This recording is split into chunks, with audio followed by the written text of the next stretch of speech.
Hello, happy new year. അപ്പോൾ നമുക്കിന്നൊരു chocolate brownie ഉണ്ടാക്കി നോക്കിയാലോ ന്യൂ ഇയർ ആയിട്ട്. അതിന് വേണ്ടിയിട്ട് ഞാനിവിടെ ഒരു 120 ഗ്രാം ഡാർക്ക് കോമ്പൗണ്ട് എടുത്തിട്ടുണ്ട്. ബട്ടറാണ് ചേർക്കേണ്ടത്. ബട്ടർ ഇല്ലാത്തതുകൊണ്ട് ഞാനിവിടെ ഓയിൽ ചേർക്കുന്നുണ്ട്. അതൊന്ന് ഡബിൾ ബോയിൽ ചെയ്ത് എടുത്തിട്ടുണ്ട്. അതിനുശേഷം ഒരു 1/2 കപ്പ് മൈദയും 1/4 കപ്പ് കൊക്കോ പൗഡറും കൂടെ ഒന്ന് അരിച്ച് മിക്സ് ചെയ്തെടുത്ത് മാറ്റി വെച്ചിട്ടുണ്ട്. 7 ഇഞ്ച് വരുന്ന ഒരു കേക്ക് ടിന്ന് ഞാൻ റെഡിയാക്കി വെച്ചിട്ടുണ്ട്. അപ്പോൾ മറ്റൊരു ബൗളിലേക്ക് 2 മുട്ട, 1/2 കപ്പ് പഞ്ചസാര പൊടിച്ചതും ഒരു 1/2 ടീസ്പൂൺ വാനില എസൻസും കൂടെ ചേർത്തിട്ട് ഒന്ന് മിക്സ് ചെയ്തെടുക്കണം.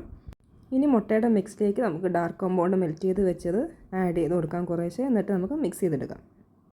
ഇനി അതിലേക്ക് മൈദയുടെ മിക്സ് ആഡ് ചെയ്ത് കൊടുക്കാം. മൈദയുടെ പൊടി ചേർത്തിട്ട് നമ്മൾ പതിയെ ഒന്ന് മിക്സ് ചെയ്തെടുക്കണം. എന്നിട്ട് കേക്ക് ടിന്നിലേക്ക് ട്രാൻസ്ഫർ ചെയ്യാം. ഞാൻ ഇതിന് മുകളിലേക്ക് കുറച്ച് മിൽക്ക് കോമ്പൗണ്ടും കൂടെ ആഡ് ചെയ്ത് കൊടുക്കുന്നുണ്ട്. അതിനുശേഷം ഒരു സ്ക്യൂർ ഉപയോഗിച്ച് ഒന്ന് മിക്സ് ചെയ്ത് കൊടുക്കണം. 170 ഡിഗ്രിയിൽ 10 മിനിറ്റ് പ്രീ ഹീറ്റ് ചെയ്ത OTGയിലാണ് ഞാനത് ബേക്ക് ചെയ്തെടുക്കുന്നത്. അതേ 170 ഡിഗ്രിയിൽ 20 മിനിറ്റ് ബേക്ക് ചെയ്തെടുക്കുന്നുണ്ട്. കറക്റ്റ് 20 മിനിറ്റിന് ശേഷം നമ്മുടെ ബ്രൗണി ഇവിടെ കറക്റ്റായിട്ട് ബേക്കായി കിട്ടിയിട്ടുണ്ട്.